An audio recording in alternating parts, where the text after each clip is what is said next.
Hey, what's up, witches? I'm Duuz-Diz-Din, and I'm back with another episode review of The Owl House. This time it's episode 7, titled Lost in Language. Let's jump in, shall we? As Luz is actually reading the 5th volume in the Good Witch Azura series, which took me off guard. I'm just like, man, weren't you still on the first book? How are you already on the 5th one? Then again, she reads these things like mad.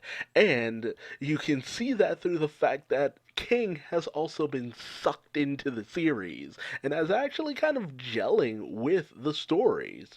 Um, However, a package arrives at the Howell House doorstep, and it is none other than a little babby. And this is the babby of a creature known as the Bat Queen, who has entrusted their baby to Ida to watch for a little while. Like, she's paying, but why Ida? Like, why would you have this woman watch your children? Like willingly at least. But so that raises a lot of questions. What's the connection between Ida and the Bat Queen? But that's kind of put on the back burner as we find that this baby is loud as all get out. So Luz beats feet in order to return all the books that Ida has checked out of the local library. And we find that she has not only had her library card revoked, but she has racked up a mighty big tab. But the librarian lets Luz know that they'll be closing early for something called the Wailing Star. So, if she wants to get a book, she'll have to do so as soon as possible. So, Luz goes exploring through the library and discovers none other than Amity Blight sitting down and reading to kids. And it's a very heartwarming moment.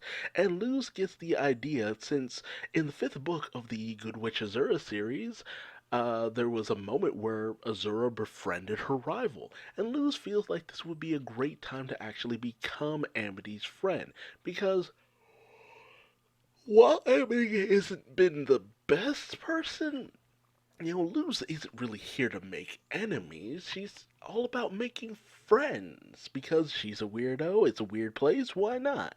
But Amity kind of brushes her off, saying, I was just here getting extra credit, and honestly, I don't want anything to do with you because every time we come into contact, I get in trouble. So just shoo, shoo, human, shoo.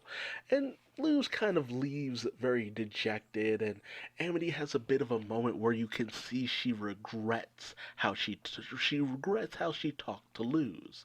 But this is quickly turned into anger as she is met by her twin older siblings, Emiria, Amira, that's how it's pronounced, and Edric. Amira and Edric, who love to tease their little sister something fierce, as she gets all red in the face as she gets really angry. So they actually end up taking a bit of a shine to Luz, as they know from Amity's stories that she's a bit of a troublemaker, and so are they. So they decide to just start pranking everyone in the library to the point where they straight up get kicked out for the most part. So the Blight twins end up inviting Luz to come by after dark when the wailing star goes across the sky, as something interesting is supposed to happen in the library.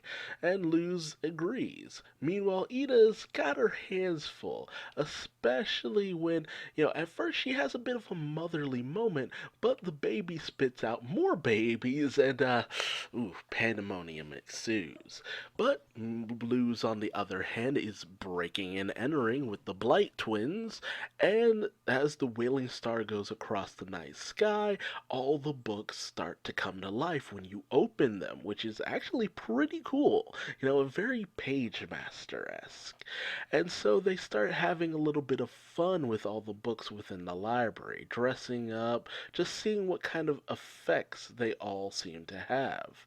And Luz comes upon the book that Amity was reading to the kids about this good little creature called Odabin who just wanted friends and, brings him to life. And he's a little bit of a cutie. But the Blight twins, not missing a step, have actually found a interesting loophole around the way that the books have been affected, showing that if they draw something therein, it becomes the reality for that character.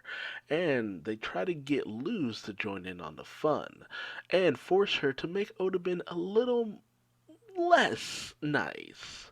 But, as Luz doesn't really want to see what she's created, the twins take her off to have even more fun, with her accidentally dropping the book and leaving it open.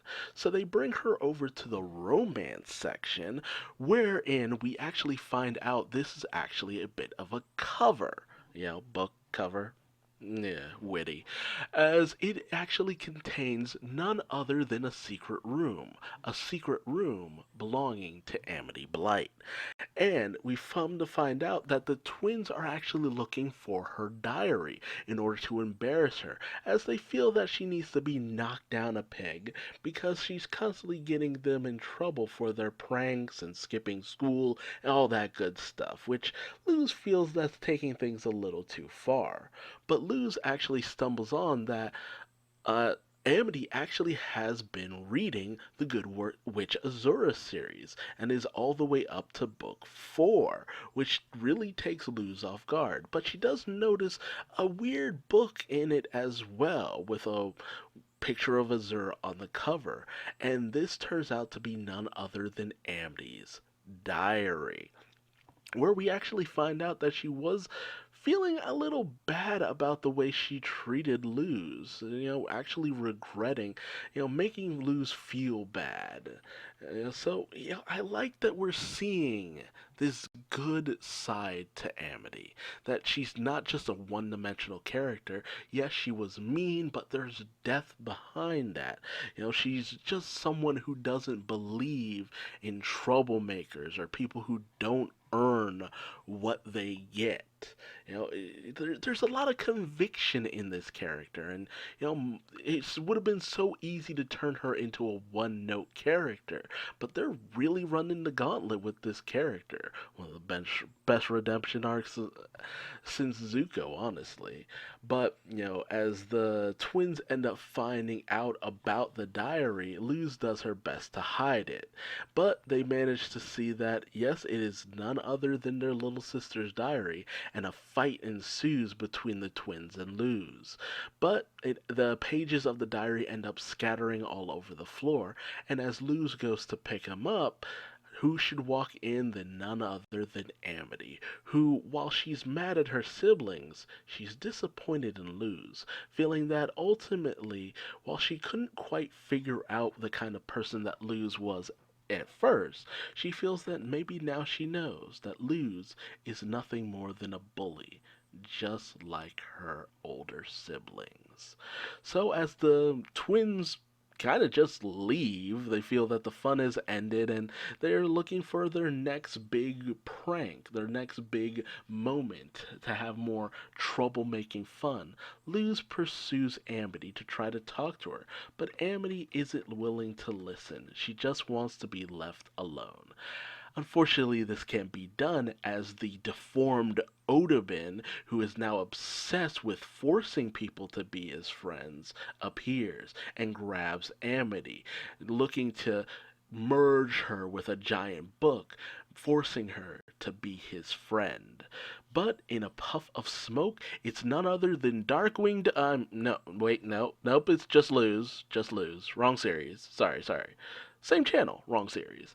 And Luz has figured that if she can write within the book, she can create elements in order to combat against the deformed Odabin. Unfortunately, it doesn't really work that way. It's just like, yeah, no. Yeah, he just grabs the staff and throws it and closes the book.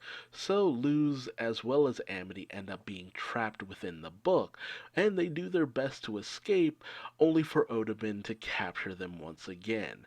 Amity manages to break free though, grabbing onto a ladder, but Luz is not so lucky as Odabin continues to merge her with the book.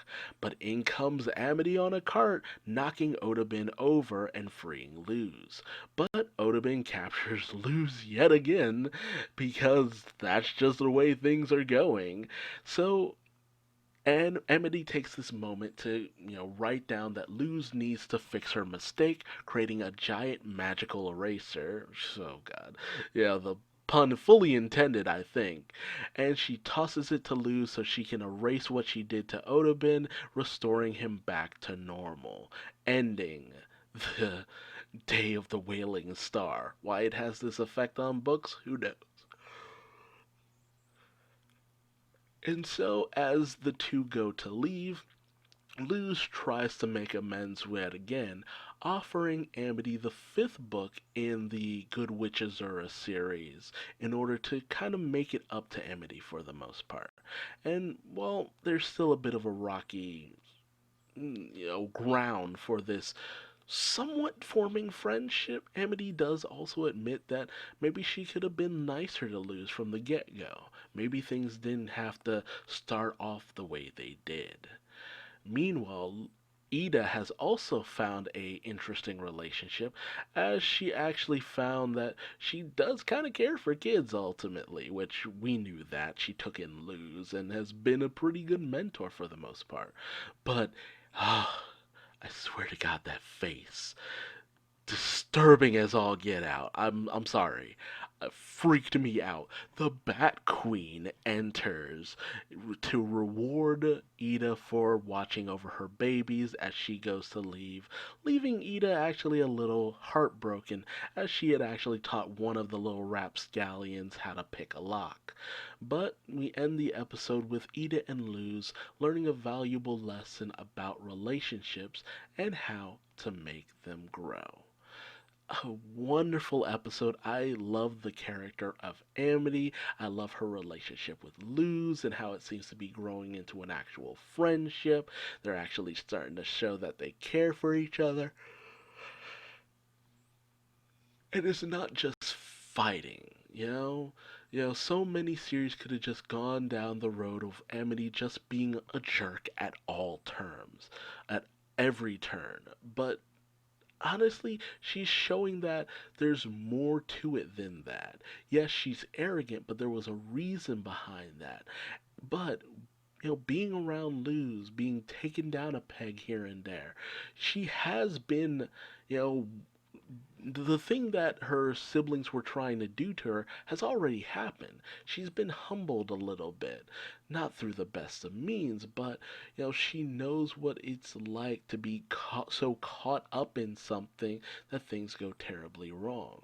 So she's starting to kind of see things from Luz's point of view, that maybe Luz isn't the bad person that she initially thought. And I can't wait to see what else becomes of this relationship because it really is just absolutely wonderful to see these characters grow and become better as time goes on. But hey, tell me your thoughts and feelings in the comment section below. Did you get the same thing out of this episode as I did? Did you come out loving Luz and Amity as much as I did? Because man, they really do have this great relationship blossoming, and I can't wait to see where it goes next. And what about the Bat Queen? Jeez, a monstrously disturbing creature, and I'm really wondering, like, what's the Bat King Queen's deal? What else is she involved in? What's going on here? Why does she know Ida so well? Really raises a lot of questions. But hey, tell me your feelings in the comment section below. Subscribe and hit the bell icon. That way I never miss out on another One Piece chapter review. And until next time, I've been Duuz-Diz-Din, and I will see you later. Bye bye.